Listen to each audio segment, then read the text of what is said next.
Naphi nekhadi lawasasa wena? Cha ngibona Wawubhalisile ingane wena? ushiyile ingane yodwa angithi uyishiyile ingane ikhadi okhe sikuhamba nalo. Ngethambi ngimithisa nawe ngimithisa ingane ihamba nekhadi lawasasa. Uzothini ikhadi lona phelele ingane ikhadi. Ngibuza ukuthi the time ngimithisa wena esiswini sami kwaphuma ikhadi lawasasa nengane. Aliphumanga nengane. Awuzungibuza ikhadi lawasasa. Ikhadi lawasasa aqondene nami. Kodwa phela uhulumeni lo 350 lo le mali ekhiphayo akasasa ikhiphela ingane ukuthi ayondla ingane. Manje azange ayibhale konto cha. Yondla abangani bakho niphuza amasavana nje. Awu weyingane akusiyona yakho. Azange ayibhale onto. Uhlangana naphi yana ekhadi? Yazi inkinga ukuthi ke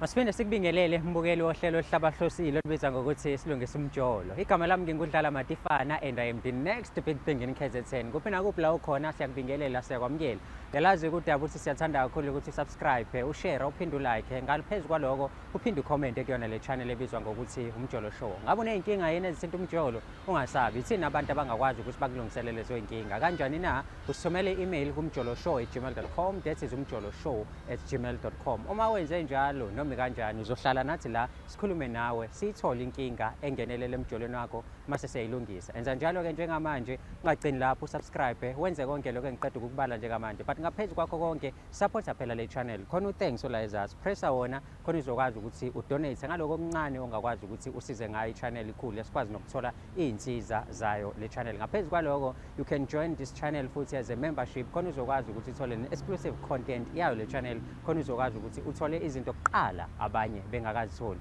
Asike siphelezele namhlanje sibone ukuthi ngempela silungisa indaba kabani namhlanje uthini kuthina and sihambisa kanjani. Uyasazi asilwe la siyalungisa asama.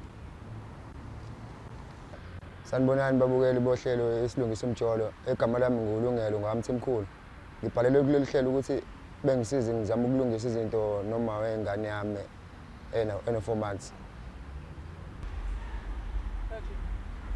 Mbukeli wohlelo silungisa umjolo. Uyabingelela ki next big thing in KZN. Yalazi udaba ukuthi ke meke sahlala kanje phansi noma kanjani suke sesikwazi ukuthi sizolungisa indaba ezithinta umjolo. Makuthi nawe unenkinga ethinta umjolo kulakho lengakwenza ukuthi sithumelele i-email address umjoloshow@gmail.com. That is umjoloshow@gmail.com. Ngaphezulu kwakho konke ke lokho ungakhohlwa ukusubscribe, ulike, uphinde ushare yona le channel. Esikuthanda kakhulu futhi uku-engage nawe ezumbukeli wale show. Khona sizokwazi ukuthi ke kwenzakalani nanokuthi ucomment kanjani towards i-channel esiyibiza ngokuthi Umjolo Show. Mase sihleli kanje asibe sisakhuluma kakhulu solungisa inkinga zabantu singagcini ke lapho sibone ukuthi ngempela mase siyilungile sile bayabuya yini beze kuthina bezobonga ukuthi hayi Matifana hayi Umjolo Show ungisizile ngokuthi nokuthi. Namhlanje we do have udadewethu esinaye la sokhuluma naye ke sibone ukuthi ngempela kungane la kusho nanokuthi ke mhlawumbe emjolweni wakhe yiphi into edinga ukuthi ilungiswe just to add some spices here and there ukuthi izinto zakhe zihambe kahle. Dadewethu siyakubingelela siyakwamukela kuhlelo silungisa umjolo namhlanje. Yebo sanibona baba. Uyaphila? Ngiyaphila. Siyajabula kakhulu ukuba nawe. Thina silitholile igama lakho kwi-email ngalesikhathi umfowethu okudinga la esitshela ukuthi uyakudinga kwishow. But umbukele ekhaya akanayo i-idea yokuthi ngubani wakabani. Mhlawumbe ungaqala ngokuthi uyi-introduce ukuthi ubani osinayo namhlanje. U-Anita wakwaMavundla lona. Okay, Anita. Yebo. Okay. Anita, njengoba ulizwa ke igama silungisa umjolo. Okusho ukuthi ke nawe njengoba ula khona into ekumele uyilungise. Ngokwakho nje mengabe ubheka ayu aware mhlawumbe ukuthi yini ethatha yakubeka la kusho namhlanje. Onalo ulwazi. Anginalo. Okay. Ongitshele ngobudlelwane bakho nomuntu wakho phamba kanjani? Bese right but until sigcine sesizoxatshaniswa yiyona ke indaba yokuthi ushiye engumuntu ohambayo uyofuna umsebenzi ezamela ingane ngoba sinengane encane. Okay. Emveni kokwakaza aziphendula ingcingo zami ngizama ukumfonela kwaqenqeleka inyanga engafoni. Bese kuyinyanga yesi4 then ngathatha ingane ngayisakuphi. Okay. So uhambe wahamba wangabe wakushiya nengane encane. Yebo. Akakufoneli lo muntu uma ngabe umfonelo ignore ama calls wakho. Akawabambi. Yebo. Uyondla kodwa ke. Kade sihleli singasebenzi sobabili. Emveni kokuthi sekuqhamuke ingane, wawumuntu othi ufuna ukuhamba yozama ngoba ingane phela kumele yondliwe and iqolo belingasasebenzi. Okay. Njengoba sibabili sibhekele liqolo plus ingane lincane elinto zengane ziyabiza. Yo. Yeah. Okay. Ngiyabona ukuthi uthi kunesikhathi esingango 4 months iyenzekile lento. Mhlawumbe ukukhuluma ke naye ngceneni ukukhuluma. Akazi sikhulume sinisehambile. Ama calls bekangawabambi. Okay. So mengabe uthola ukuthi uyena futhi okubhalele la kwishow kukanjani mhlawumbe khona into okubona ukuthi ufuna ukisho kuwena noma awazi ukuthi ufuna ukuthini. Ngiyafisa ukwazi Uyafisa ukwazi. angazi. Ngoba ngempela sesiside lesikhathi ningakhulumi and manje usekhethe ukuthi angakhulumi nawe direct but akhulume ngawe asebenzise ishow. So njengamanje uready ukuthi umuzwe uthi ufuna ukuthini kuwena and mengabe efika la uzomnika yini isikhathi sokuthi umlaleli ukuthi umuzwe ufuna ukuthini kuwena.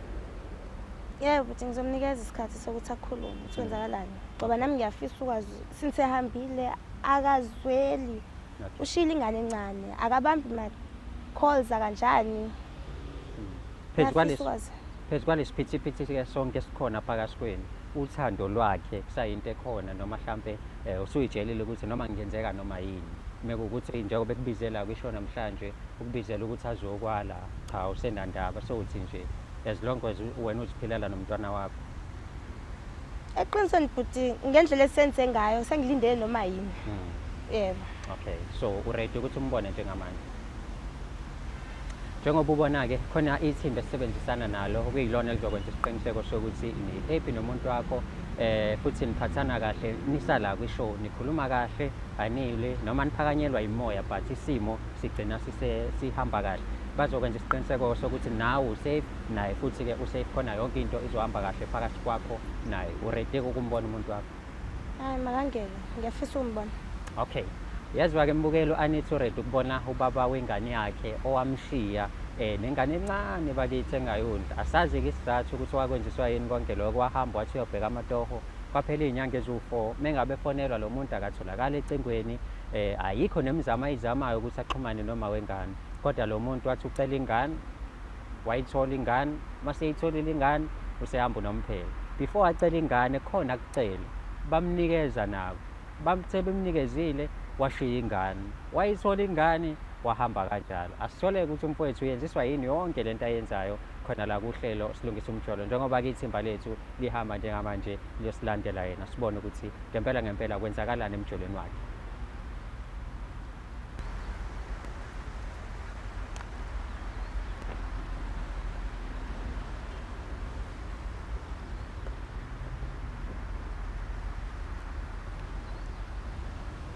Hamba kahle pheze. Hayi ku-right kamba Grand. mfowethu hayi. Hayi bethu ngigrand noma ke ngingasekho grand kahle ngoba ngiyabona ukuthi umama ungathi akazi nanokuthi kungani ezithole la kwishow.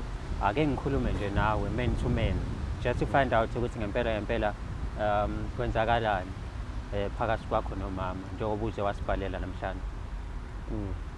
Okay, mfowethu uyazi isizathu esibangela ukuthi ngigcine ngibhalela le ekhaya ngifuna usizo ukuthi ngale ngicaza ukuthi sinomama mhlambe sino 2 years manje if I'm not mistaken sithandana. Sure. So kwathi emva konyaka lo wokuqala wakhulelwa ke sithola umntwana omfana ngithi manje una 4 months. So ngithe ngingekho ke mina ngaphuma ngendaba yamatoho angihlali la ngihlala la ngisebenzela khona.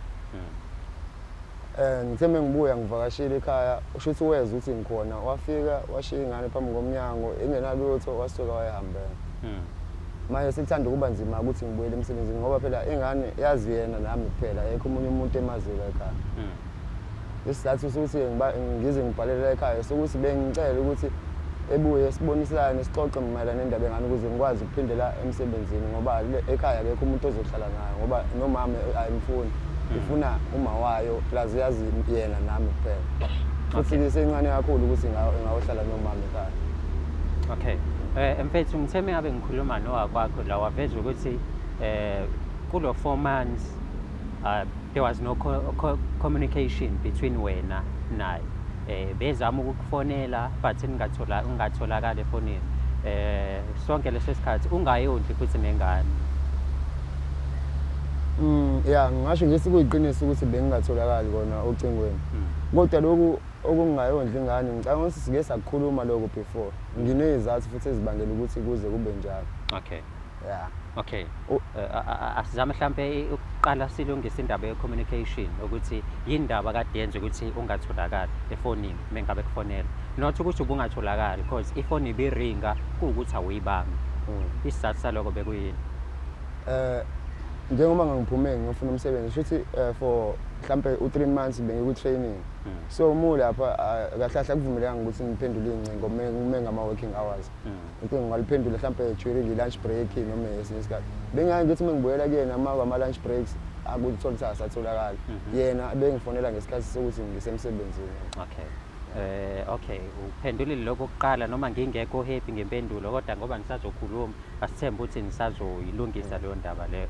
Okwesibili mfethu indaba le ethinta ukondla kumntwana. Why umntwana engondleki? Because wamcela umntwana hlamba ngazi abanye bayicela ingane. Mama ngicela ingane. Hawu nosisa avule ingane ihlale. Njengoba ke sikhona ingane manje. Kwenzakalani mfethu awuyondla ingane? Yeah, ekhuleleni kwakhe uAneta bekhona indlela ebengingazithandi ebengiyangithi noma ngikhuluma ngazo ngibona ukuthi siyaxabana yabo. Bese ngokuthi eshiya ucingo lwakhe endlini kumina ngoba bengijwayele ukuthi ngiconnect ku-hotspot efonini yakhe naye connect kuyami nginedatha. Sure. Kungena ama message engawatholi kahle yabo bekuba khona izingxabano nje. So isizathu sokungondli kwami ngaleso sikhathi ukuthi bengingakholi ukuthi kahle kahle ingane yami. Bengifuna ukuthi at least kube khona iproof ngoba ngathi ingane kumele iqale iyobona abantu basekhaya kwenza ukuthi ngiyondle ngikhululekile ngazi ukuthi eyami.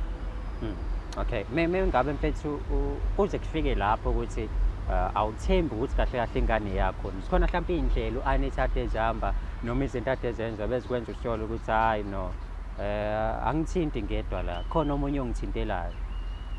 Yeah, njengoba bengisho ukuthi kwakho sekukhona ukungazwani ngendaba yokuthi kunabangani abaningi yabo. So bekumane mhlawumbe ekseni ngithi ngiyabona kufika omunye wabangani bakhe ngicela ungiphelezele esendaweni yokuthi Sure. bahambe bayothenga lento yabo bayabhema bahambe bobhema iminonke. Uyabhema Aneta? Yeah, uyabhema. Okay. Ugwayi lokuhlaza insana. Ahambe nabangani bakhe, ahambe nabangani bakhe bayobhema whole day. Kuthi mekufanele abuyele endlini ntambama ubuya sehamba nabangani bakhe sebegezile yabo. Afika geze endlini adlule kuwe eclubini aze ubuye ekseni. So ingako nje nami bengenayo isho ukuthi lengane iqondene nami noma kuyisimanje. Okay, mengabe ubona ukuthi kunezimo ezikanjalo khona mhlawumbe indlela oke wayizama ukuyenza ukuthi before ingane uyidube noma ungenzi okuhle kuyona mhlawumbe uzama ukuqinisekisa ukuthi le ngane le ingane yakho noma kuyona yakho. Yabona njengoba thina sisabantu abamnyama sikholelwa kakhulu ezintweni zama-DNA, sikholelwa ukuthi ingane ithathe iyobonwa izalukwazi ekhaya yabo ukuze kube izona ezibonayo ukuthi zikhona nezimpawu zale ekhaya. Ngamtshela ukuthi ngoba manje ingane isencane akulula ukuthi ngiyithathe ngiyise ekhaya. Ngcono ithanda ukukhula kancane khona ngizohamba ngiyise ezalukwazini lapha efeze ibone ukuthi ngempela inazo izimpawu zale ekhaya. Lapho angeke ngibe nankinga nokuyondla ingane. Okay. Njengoba manje eseyithathile ingane wayiphotha kini wayifuhleka lapha kini yasala nabantu bakini yasala nawe kulesikhashana esincane inabo bakwazile mhlawumbe ukubona ukuthi zikhona izimpawu zokuthi ingane yakini. Hayi umama yena sewasho wathi yasekhaya. Ingane emva ukuthi yena efike wayifuhlela wayishiya khona. Okay. Alright. So njengoba ke umbezile udadewethu nami ngenza isiqiniseko sokuthi siyamthatha simbeka la kwishow nizokhuluma naye. Usefikile ke mfethu angikunikeze ithuba lokuthi nibingelelane. Ngabe ngihlala ngani mengithaganani? Because ngabe ngihlala ngehagiyama akukho ukhagana la. Yabo kodwa ungavele nje ukhulume naye ngoba usekhona uAneta mfethu. Yazi Aneta nginesifiso sokuthi silungise lento le njengoba ngibona ngizengabhalela la kulolu hlelo ngikuthi ngifuna siyilungise izinto. Kona ngiyakhumbula ukuthi ngathi ingane angingasiqiniseka ukuthi eyami. Nanokuthi kufana nokuthi benginyamalele ngoba ukuthi bungangitholi ucingweni ngaphuma nomsebenzi. Kodwa ngithe uthemuzwa ukuthi ngikhona ngibuyele. Wafika washiya ingane kuphela. Wangashiya imiyalezo wangashiya lutho awazi mhlambe ufika ucele mina ufuna ukuxoxa nami uze uthi mina ngagcina ngithathe a big decision ngoba ngangitshelile inkinga ezibangela ukuthi ingane ngingayona. So ingangibizela nje ukuthi bengifisa ukuthi silungise izinto. Kahle kahle ngeke ngazama ukuya kini ngafika mengikhuluma no-aunt wakho wangitshela ukuthi wena wathi inamba yakho ngingayinikezwa angingazi usisiphi isizathu. Ukuze ngigcine sengithi inamba yami ungayinikezwa kusukele nini?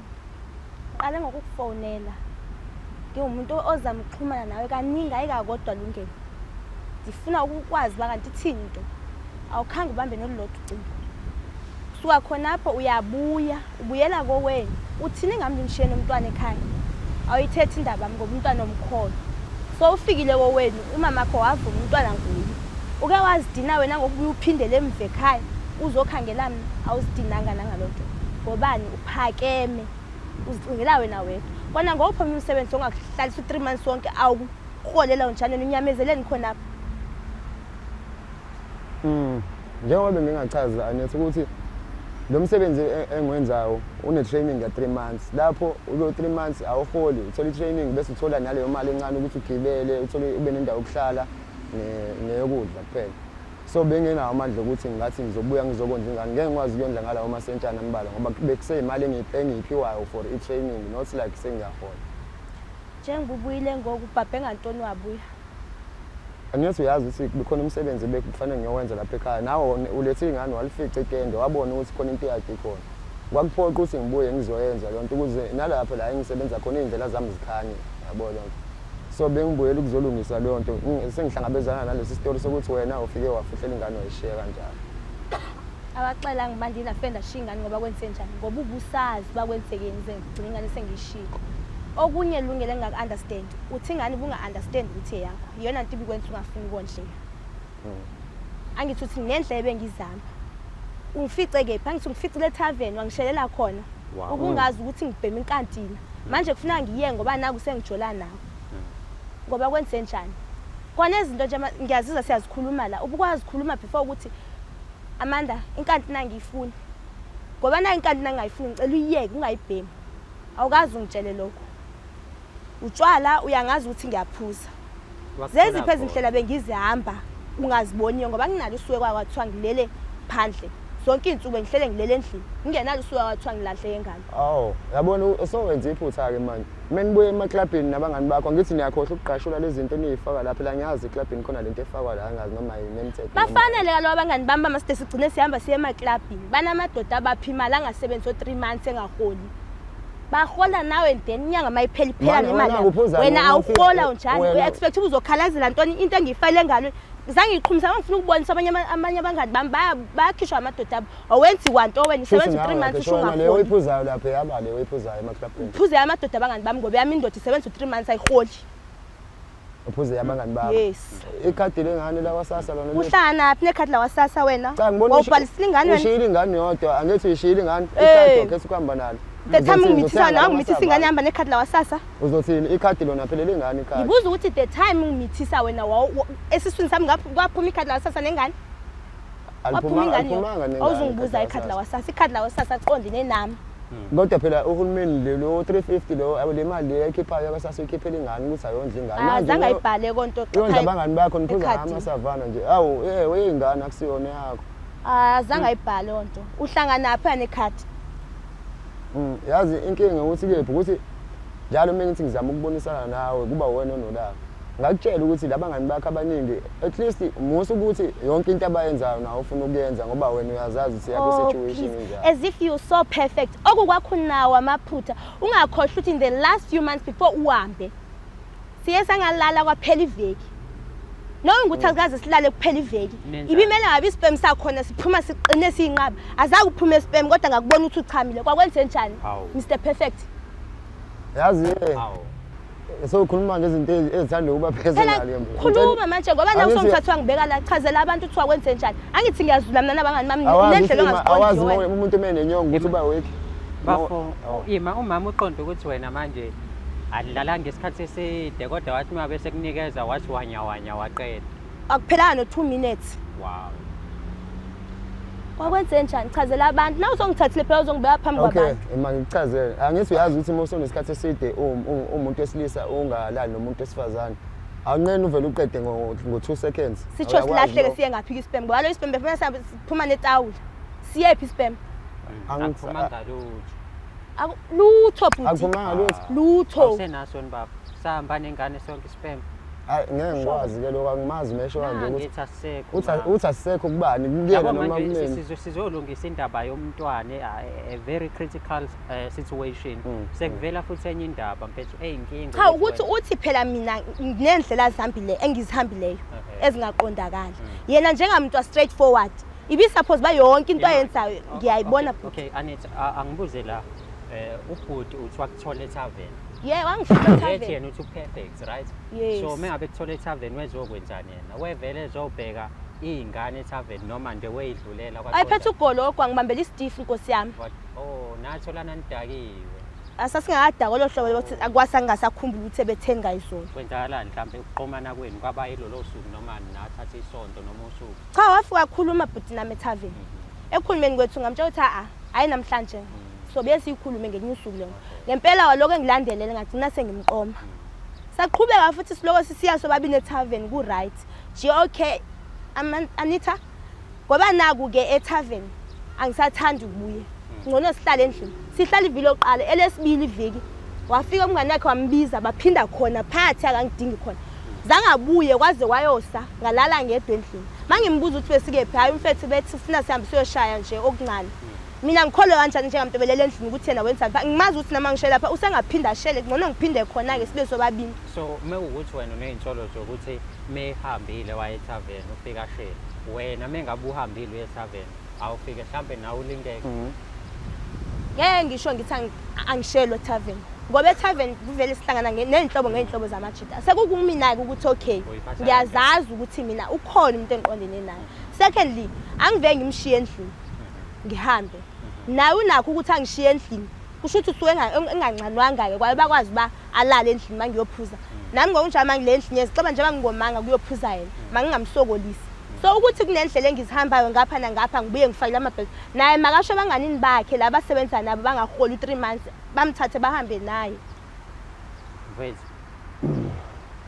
Uyabona ukuthi isimo sishube kanjani phakathi kwamawo engane yakho nawe? Ya ngiyasizwa mfethu ngiyezwa na indlela ekhuluma ngayo kodwa ngicabanga ukuthi yena njengomuntu esifazane uzokunderstand kangcono lokho engizokusho. Isikhathi esiningi kuspenda thina abantu besilisa even noma kuthiwa sibafice eTavern. Befibona bazohamba bodwa beyamantombazane beTavern umuntu abanga mina ngizomthemba kanjani ukuthi la yakhona uzofika abe right izoba safe noma wena unakho ukuthi uhambe nabangani bakho eTavern? Awunakho ukuthi nihambe nabangani bakho eTavern? Akuyenzeka sihambe nabangani bami kodwa mina manje balomncisho ubumnandi pho angincishanga ubumnandi mina. Uthi not manga eTavern ubusiya. Wathi wanya waqeda. Cha usho lo beTavern akhuluma ngalokho. Nalokho ngiyakubala ngokusection konke ngiyakubala. Inkinga yakho ilapho vele. Ilapha mekuye enkonzweni ngoba phela thina sibabingi ngicela sesihlale manje for almost 2 years manje sihleli sobabingi. Shuthi inkinga beyivele ikhona leyo before noma wena uqala uku-experience manje ngoba sesiningi abantu. Lalela wena unengane ezimbili okoqala. Ingane yokuqala wayiphika wathi akuyona yakho. Nale yesibini uyayiphika uthi akuyona yakho. Kusho ukuthi ufika ulifaka uqeda ungakholwa wena ukuthi okay kwenzekile ngempela kumithi semi. Imake dadewethu nifika lapha esikhuluma ngengane eyodwa. Ingane yakho. Leyo kuqala ingane yakho na. Hayi. Inoma wayo. Yabona naye ibuyela kule situation yasiqaleni ukuthi ngathi mina ingane yalapha ekhaya kumele iqale iyohlonza izalukwazi zisho zithi nazi impawu. So iphikile wena. No akuthi ngiyiswe ngiyiphikile. Uthini phoma uthi ingane uyiqonda ukuthi eyakho. Ukuyiphika phela. No angiyiphiki. Angiyiqondi ukuthi eyami. Kufanele ngibe neproof ukuthi eyami. Mangabe abo njengoba nawe usho ukuthi ngahlangana nawe kuphe eTavern. Still usahamba lezo indlela zokuhamba ama club. Mina how am I supposed to believe ukuthi leyo ngane yami ngoba eclubini angikwazi uphuzisa uba uthi uhamba nabangani bakho angithi angikwazi uphuza nobani uhamba nobani muzobuya ekseni ngiyasho ukuthi bosese clubini noma ubuphumile uhamba indlela zakho laphathi yokuthi okay silalile uyayivuma kodwa ingane uyivuma ukuthi yakho iyona into engayi understand ngayo. Yabo mina advise you ukuthi ngoba ungathi ugood like mithiseni ugqoka icondom manje mfethu ngoba ngeke uabstain usumdala.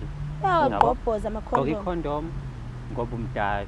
Dana ukuthi umithise izingane thatha isikhathi ukuthi uvume ukuthi ingane yakho iyakhula le ngane ina 4 months njengamanje ibiphila ngomama kuphela.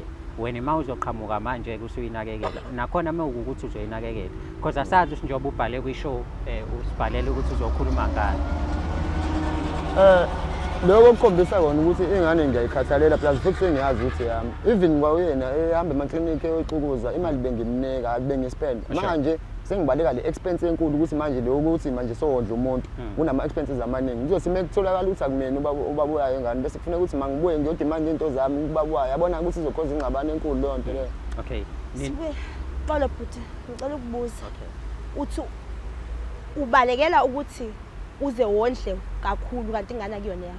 If ingane bengayithathanga ngimke ngiyoyishiya kini. Kusho ukuthi namanje ngani satokile mina ngitoke nengane ongayibizwe ukuthi ayisuwe kini. Ngoba khange usho ufika kini ukuthi Anita naku sengifikile lethi ingane. Ufike wahlala kini until ngize ngizozo 6 months sasivumelene ngako ukuthi ingane mase no 6 months izobe no 6 months uba uzobe sondla ingane. Uba uzobe sondla ingane 6 months. Ukhona nje uhulumeni.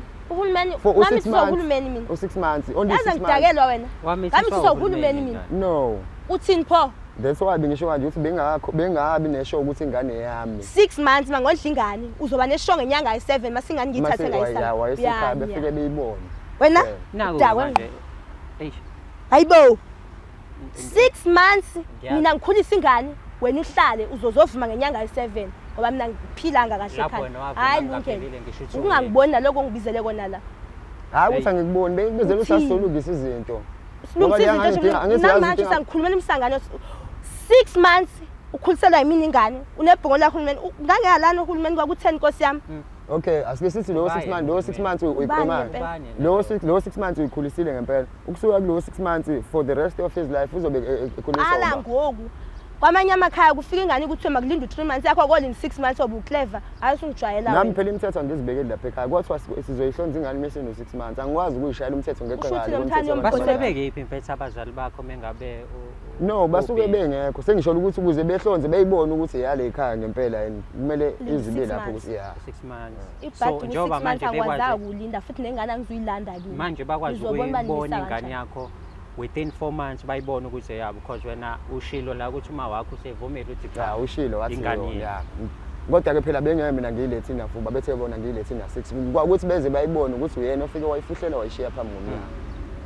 Okay njengamanje mina ngangenza ngalendlela ukuthi ngilandele imithetho yalapha ekhaya ukuthi kuthiwa mangabe wazi ukuthi khona umonakalo owenzile cha kumele bakutshela ungalani nezingane zabantu 6 months bekhulisa izingane bodwa cha mina ngisasuggest ukuthi kumele utshela abazali bakho ukuthi khona imithetho abawukhohlwa ukuthi hayi makuvengalalwa sizolungisa indaba yengane noma sokhuluma indaba yokuthi ngifane ngingala after 6 months awaphela u6 months okhuluma after 6 months indaba yengane owamanje obatshele bayibambe umuntu abanga wayi ngizihluphe ngokuthi ngibhalele kulolu hlelo kanje sisukwazi wayi ukulungisa izinto ngifuna kona ukulungisa izinto manje ukuthi la phela nami ngiyawenza amaphutha ngomuntu yabo manje ukuthi khona la engambe iphutha lokungondla likhona lungelo iphutha lokungondla akusilona iphutha ngichazelele ukuthi ngilandela indlela ekwenziwa ngayo ekhaya ukuthi kuyayithe uyilethe sihlonza after 6 months sokwazi ukuyibona ukuthi yale ekhaya ushuthi ngutsotsi nabazali bakho ke xa nje phethukini wena izingane zondle after 6 months mina ngabafowenu ya mina ukuthi ekhaya mina umdala ingane yokuqala ile wena ile athi Anita angazange ngiyondle ukuthi uma wayo wathini wathi mekuphela u3 months wathi angizweletha ke mekuphela u6 months wasuka uhamba naye kakhulu wangayise ekhaya ingakho azi leso story sokuthi ingane yokuqala zange ngiyondle akushuthwa yinawo amandla okuyondla mina nginamandla konhlangana lo muntu akafuni ngisebenze ufuna ngihlale ngigade ingane ngizokondlelwa uhulumeni yena abehlele sebenza 3 months engaholi angichaphaza hayibo mfethu nino 2 months ninomama and akuphelanga ngisho nje iminyaka eminingi kakhulu waqora mfethu wamethesa so methesile kuno 4 months engingakwazanga ukuthi izinto zenu zihambe kahle so where to from here nenze njani niyaqhubeka niyathandana niyaqhubeka nilungisa izinto noma senizohlanganiswa umntwana nje kuphela no ekhambeni kwami mina ngithola umsebenzi ngambe sithandana bengekho right phela inkinga ile ukuthi angithi bengasebenzi bengakwazi konke ingane ngaleso sikhathi ngaphuma ke nalo msebenzi nale training ebengisho yena into emdina kakhulu ukuthi kulo 3 months we training bengaholi ubelindele ukuthi yena mhlawumbe ngizothina ngifika ngenyanga yokuqala ngimthumelela imali udinwa ukuthi bengaholi ngoba ngithembe ngibuya manje ngenyanga yes5 kulo msebenzi ebengikona ngalesikhathi ebuya yena ezofuhlela ingane ekhaya lapha ngakabi namali njengoba lo 3 months bekuyi training ngoba sewathi kulo 2 months ngomsebenzi ngahlanganisela lo msebenzi kade ngikwenza ekhaya lo bengimtshela ngayo naye wafika ezobeka ingane wafica khona itend uyazi kwakhona umsebenzi wakuphoqa ukuthi ngikwenze okay So njengamanje uzimiseleke ukuthi uma uqhubeka nomsebenzi ingane uyayinakekela uyenzela yonke into. Yilokho engimbizele kona la ukuthi bengicela ukuthi ngoba manje angikwazi ukubuyela emsebenzini. Athathe ingane ayigcine ngibuyele emsebenzini kule nyanga bese ngizama unene ngoba ngiyakwazi ukuhlala nengane. Ngizama unene uzohlala nengane ahamba ayofuna umsebenzi. Ngeke ngikwazi. Yini ongekwazi kuyenza kufuna Abanye ingane mangabe kuthi buyela mina ngithe ngifuna ukuzimela ngifuna ukuthembela kuwe. Into engicelayo ukuthi ingane mayibe nonene ozoyigada. Wena usebenzela wena nengane. Nami ngicela ukuzisebenzela. Ngoba manje sekudonsa 3 months wonke ngihleli nginethemba ukuthi okay kukhona imali ezongena for umntana. Akungeni imali. Okunokusa ngibuya nezitori zokuthi uhlanganisela imicimbi yako wena. Unokuthi uhlanganise busazi bafuthi there is umntana okumele umlento umbhekile. Wena uzozama uneni. Noma ngabuya nasekhaya ikhona indawo kanini mawukuthi ngeke ahlale. Bayohlala. Uneni ingane. Mina ngifuna ukuyosebenza. Yeah, yilo nto ke bengifuna sivumelane ngayo kuphela ukuthi ingane uzokwazi ukufanele ngiphinde emsebenzini ngomsombuluko. Uzokwazi ukuyithatha ingane ibuyele kuwena ngihambe ngiyosebenza ngiqashela unene ozohlala nengane ke. Izobe ihlela onto ungayithatha noma makho kaloku ayinami. Uzohlala noma ingane? Yes. Wena uhambe nalo ikhadi lela kwasase uhambe uyona lo. Uhlangana phine ikhadi. Uhlangana phine ikhadi lelami. Imali yengane eyokondla ingane imali akusiyona ukuthengisa vala. Uhulumeni i-child support grant akuyona kwachoba. Uyazi ingake ibizwa kanjalo child support grant eyokusupporta umntwana. Not ukusupporta abangani. Ushuthi ngoba sonke sinama ID nesitifiketi na ungawasenza isitifiketi somntwana ube so uhamba uyovula ikhadi elizoholela yena. Njengoba wena uyithatha uhambe uyidla amasavana nabangani bakho. Ibhalwe friend support grant le amani ngoba phela ezingane. Awuhlangene. Okay. Njengoba nibizene la kwishow, banibizelana ngokuthi nizokhuluma nje into engapheli nengena sixazululo. Bese ifuna la abafethu isixazululo silungiseni and nihambe njengokusho kwenu. Where to from here? Senze njani kusuka la? Yeah, inhloso yami vele ukubhalela kulolu hlelo bekuthi silungise izinto. Njengoba bengishilo ngesikhali ukuthi ngiyazi ukuthi akekho umuntu ongawenza amaphutha. Mina ke ngako makuthi la khona mhlawumbe engihambe khona wrong bengizokuthanda ukuxolisela lo. Kodwa naye makafundi ukuthi mekhona into ebonayo ukuthi angase angenzi ngendlela ahlale nami phansi sixoxisana. Hayi ukuthi uzovela ahambe kuseni ngo8 ayobhema nabangani bakhe athi mebuya ntambama ngo5 abuye adlula geze kanje kuye clubini. Yabo lapho isikhathi sokuxoxa ukuthi asekho.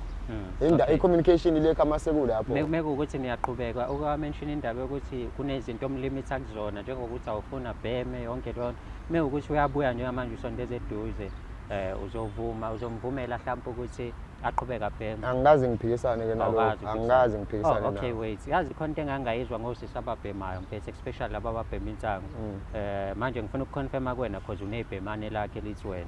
Yabo so ngifuna ukubuza mfethu ukuthi iqiniso ukuthi baphendulana.